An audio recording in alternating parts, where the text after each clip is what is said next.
याच गोष्टीचा ना मी त्यांच्याकडे हट्ट धरून बसलेले होते. म्हणजेच आहे ना मला भारती सिंग सारखं मॅटर्निटी शूट करायचं होतं आणि सेम तिच्यासारखाच गाऊन वेअर करायचा होता. मी त्यांना म्हटलं होतं की पुण्याला चला नाही तर मुंबईला चला, मला सेम असंच गाऊन पाहिजे आणि सेम असं शूट करायचं आहे. मला ते म्हटले तुझं जरा जास्तच व्हायला लागले, कारण की एवढं मोठं पोट घेऊन पुण्याला मुंबईला जाणं काही पॉसिबल आहे का? आपण एक काम करूया, जमेल तसं ना नगरमध्ये शूट करू आणि जर असं गाऊन भेटला तर एकदम बेस्ट होऊन जाईल म्हणून. ॲक्च्युली ना मला नगरमध्ये शूट करायचं होतं. मला पण माहिती आहे पुण्या मुंबईला जाणं काही एवढं पॉसिबल नाही, म्हणून मला ना त्यांना रेडी करायचं होतं की नगरमध्ये तरी ॲटलीस्ट आपण फोटोशूट करू म्हणून. आणि फायनली मी जिंकलेली आहे आणि त्याच्यामध्ये ना ते रेडी पण झालेले आहेत. बघू आता नेक्स्ट मंथमध्ये ना मी मॅटर्निटी शूट करणार आहे.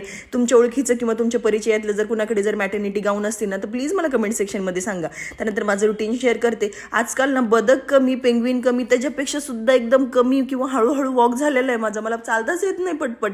तुमच्या बाबतीत पण असं होतंय का? प्लीज मला नक्की सांगा. त्यानंतर संध्याकाळचं जेवण केलं, माझं स्किन केअर केलं आणि परत झोपी गेले. सो असं तर माझा आजचा दिवस. भेटूया उद्याच्या व्लॉगमध्ये.